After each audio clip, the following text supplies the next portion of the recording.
தமிழொலி நேயர்களுக்கு வணக்கம். தமிழொலியின் இன்றைய மதிய நேர பிரதான செய்திகள். முதலில் தலைப்புச் செய்திகள். இலங்கை அரசை கவிழ்க்க வன்முறை போராட்டங்களை நடத்திய அனுர தரப்பு. முக்கிய அமைச்சு பதவி வகிக்கும் அரசியல்வாதியை கைது செய்ய நடவடிக்கை. தமிழரசு கட்சியின் குத்துவெட்டு பதவி மோதல்களால் இந்த இழப்பு, கடுமையாக சாடும் இராஜாங்க அமைச்சர். யாழில் இடம்பெற்ற விபத்தில் தமிழ் காவல்துறை உத்தியோகத்தர் உயிரிழப்பு. மகிழுந்து வீதியை விட்டு விலகி விபத்து, மூவர் படுகாயம். அத்துமீறி நுழைந்த திருடர்கள், ரயில்வே ஊழியர்களுக்கு நேர்ந்த அதிர்ச்சி சம்பவம்.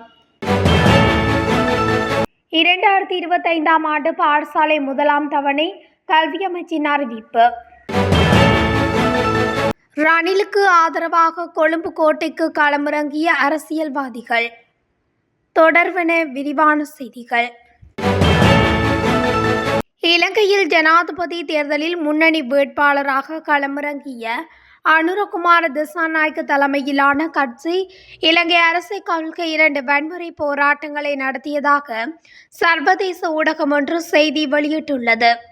இலங்கையின் ஜனாதிபதி தேர்தல் மற்றும் தேசிய அதிகார எழுச்சி தொடர்பிலான விசேட அறிக்கையொன்றை முன்வைக்கும் போதே குறித்த செய்தியில் இந்த விடயம் குறிப்பிடப்பட்டுள்ளது. இந்தியாவின் முக்கிய புவிசார் அரசியல் போட்டியாளரான சீனாவுடன் தேசிய மக்கள் சக்தி நெருக்கமாக செயல்பட்டு வருவதாகவும் அதில் குறிப்பிடப்பட்டுள்ளது. 2022ஆம் ஆண்டு இலங்கையில் நடைபெற்ற போராட்டத்திற்கு தேசிய மக்கள் சக்தி உத்தியோகபூர்வமாக ஆதரவளிக்காவிட்டாலும் தினசரி போராட்டங்கள் நடத்தி, காலி முகத்திடலில் கூடாரம் போட்டு பொது வேலை நிறுத்தங்களை நடத்தி பெரும் பங்காற்றியதாகவும் தெரிவிக்கப்பட்டுள்ளது.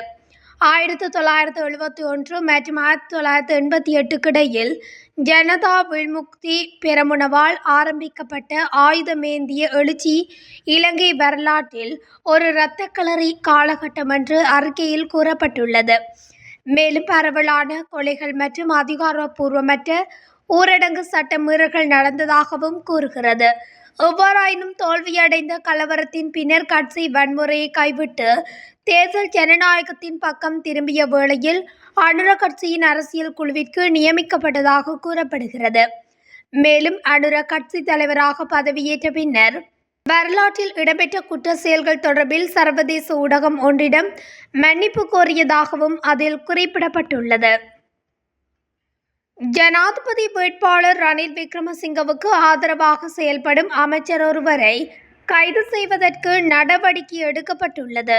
குறித்த அமைச்சருக்கு எதிராக ஆதாரங்கள் வலுவாக இருந்தபோதும் அவரின் கைது நடவடிக்கை கடும் அழுத்தம் காரணமாக தடுக்கப்பட்டு வருவதாக தெரிவிக்கப்படுகிறது. சர்ச்சைக்குரிய அமைச்சர் ஜனாதிபதியின் பாதுகாப்பு ஆலோசகர் சாகல ரட்நாயக்கவை சந்தித்து கைது செய்வதை தடுக்குமாறு கோரிக்கை விடுத்ததாக தகவல்கள் வெளியாகியுள்ளன. விசாரணையின் போது கைது செய்வதற்கான போதிய ஆதாரங்கள் உள்ளதாகவும் போலீஸ் தரப்பில் தெரிவிக்கப்பட்டுள்ளது. முன்னாள் சுகாதார அமைச்சர் கெகலிய ரம்புக்வெல இவ்வாறு சட்டத்தை ஏமாற்றிய போதிலும் கைது செய்யப்பட்டு 7 மாதங்களின் பின்னர் பிணையில் விடுவிக்கப்பட்டுள்ளமை குறிப்பிடத்தக்கது. தமிழரசு கட்சிக்குள் ஏற்பட்ட குத்து வெட்டுகளும் பதவி மோதல்களும் பல்வேறு இழப்புகளை ஏற்படுத்தியுள்ளது. இராஜாங்க அமைச்சரும் தமிழ் மக்கள் விடுதலை புலிகள் கட்சியின் தலைவருமான சிவனேசதுரை சந்திரகாந்தன் குற்றம் சாட்டியுள்ளார். கிழக்கு மாகாணத்தில் தமிழரசு கட்சியை புறந்தள்ளி அனைத்து தமிழ் கட்சிகளும் தன்னுடன் இணைந்து செயல்பட முன்வருமாறு அழைப்பு விடுத்துள்ளார். மட்டக்களப்பு கூலாவடியில் தமிழ் மக்கள் விடுதலை புலிகள் கட்சியின் ஏற்பாட்டில் நேற்று நடைபெற்ற கூட்டத்தில் உரையாற்றும் போதே இவ்வாறு குறிப்பிட்டுள்ளார். வடக்கில் மாகாண சபையில் தமிழரசு கட்சிக்குள் ஏற்பட்ட குத்துவெட்டுகளும் பதவி மோதல்களுமே பல்வேறு இழப்புகளை சந்தித்து பெற்றுக்கொண்ட மாகாண சபையினை இல்லாமல் செய்த சதிகார கும்பலே அது. இவர்களெல்லாம் சஜித் பிரேமதாசவுக்கு பின்பாக நிற்பதனால் இவர்களின் கோரிக்கைகளை கிழக்கு மக்கள் ஏற்றுக்கொள்ள மாட்டார்கள். நாங்கள் ஒட்டுமொத்த கிழக்கு மாகாணத்தின் அதிகாரத்தினையும் கைப்பற்றி ஜனாதிபதியின் நிறைவேற்று அதிகாரத்தினை பயன்படுத்தி அவரை கொண்டு கிழக்கு மாகாண சபையினை நாங்கள் கைப்பற்ற வேண்டும். நாடாளுமன்ற தேர்தலிலும் நாங்கள் பெரும் கூட்டணி அமைக்க வேண்டும். அதற்கு முன் ஆயத்தமே அம்பாறையில் நடைபெற்ற கூட்டம். முன்னாள் தமிழ் தேசிய கூட்டமைப்பு நாடாளுமன்ற உறுப்பினர் சந்திரநேரு சந்திரகாந்தன், இபிடிபி முன்னாள் பாராளுமன்ற உறுப்பினர் சங்கர், சில மாகாண சபை உறுப்பினர்களும் வந்தார்கள். இவர்களையெல்லாம் இணைத்து ஒரு கூட்டணி அமைக்கலாமா என்று சிந்திக்கின்றோம் என சிவனேசதுரை சந்திரகாந்தன் தெரிவித்துள்ளார். யாழில் இடம்பெற்ற விபத்தில் தமிழ் காவல்துறை உத்தியோகத்தர் ஒருவர் உயிரிழந்துள்ளார். குறித்த சம்பவம் யாழ்ப்பாணம் ஊர்காவத்துறை பகுதியில் நேற்றைய தினம் வெள்ளிக்கிழமை இடம்பெற்றுள்ளது. தெல்லிப்பளை காவல் நிலையத்தில் கடமையாற்றும் புங்குடுதீவு பகுதியைச் சேர்ந்த கண்ணதாசன் எனும் காவல்துறை உத்தியோகத்தர் ஒருவரே உயிரிழந்துள்ளார். வேலனை பகுதியிலிருந்து அராளி சந்தியை நோக்கி மோட்டார் சைக்கிளில் பயணித்துக் கொண்டிருந்த வேளை மற்றொரு மோட்டார் சைக்கிளுடன் மோதி எதிரே வந்த ஜேசிபி வாகனத்தினுள் அகப்பட்டு சம்பவ இடத்திலேயே உயிரிழந்துள்ளார். விபத்து தொடர்பில் ஊர்காவத்துறை காவல்துறை விசாரணைகளை முன்னெடுத்துள்ளனர். பசறை பிபிலை வீதியில் இன்று காலை மகிழுந்து ஒன்று வீதியை விட்டு விலகி விபத்துக்குள்ளானதில் 3 பேர் காயமடைந்துள்ளனர். கொழும்பிலிருந்து லுணுகளை நோக்கி பயணித்த மகிழுந்து ஒன்றே இவ்வாறு விபத்துக்குள்ளாகியுள்ளதாக பசறை காவல்துறையினர் தெரிவித்துள்ளனர். விபத்தில் காயமடைந்த மூவரும் பசறை வைத்தியசாலையில் அனுமதிக்கப்பட்டதன் பின்னர் அவர்களில் 2 பேர் மேலதிக சிகிச்சைகளுக்காக பதுளை பொது வைத்தியசாலைக்கு மாற்றப்பட்டுள்ளதாக வைத்தியசாலை தகவல்கள் தெரிவிக்கின்றன. ரத்மலானை ரயில் நிலையத்துக்குள் அத்துமீறி நுழைந்த திருடர்களின் கத்திக்குத்து தாக்குதலில் ரயில்வே பாதுகாப்பு பிரிவின் உப பரிசோதகர் காயமடைந்துள்ளதாக கல்கிஸ்ஸை போலீசார் தெரிவித்தனர். ரத்மலானை ரயில் நிலையத்துக்குள் அத்துமீறி நுழைந்த திருடர்கள் 2 ரயில் பெட்டிகளின் உதிரி பாகங்களை திருடி செல்ல முயற்சித்த போது அதனை கண்ட ரயில்வே பாதுகாப்பு பிரிவின் உப பரிசோதகர் ஒருவர் திருடர்களை பிடிக்க முயன்றுள்ளார். இதன்போது ரயில்வே பாதுகாப்பு பிரிவின் உப பரிசோதகர் ஒருவர் திருடனின் கால்களை இறுக்கமாக பிடித்துக் கொண்டுள்ளார். பின்னர் குறித்த திருடர்கள் 2 ரயில்வே ஊழியரை கத்தியால் குத்தி காயப்படுத்தி அங்கிருந்து தப்பி செல்ல முயன்ற போது ரயில்வே பாதுகாப்பு பிரிவினரால் கைது செய்யப்பட்டு கல்கிஸ்ஸை போலீஸ் நிலையத்தில் ஒப்படைக்கப்பட்டுள்ளார். இதனையடுத்து காயமடைந்த ரயில்வே ஊழியர் சிகிச்சைக்காக கொழும்பு தெற்கு போதனா வைத்தியசாலையில் அனுமதிக்கப்பட்டுள்ளார்.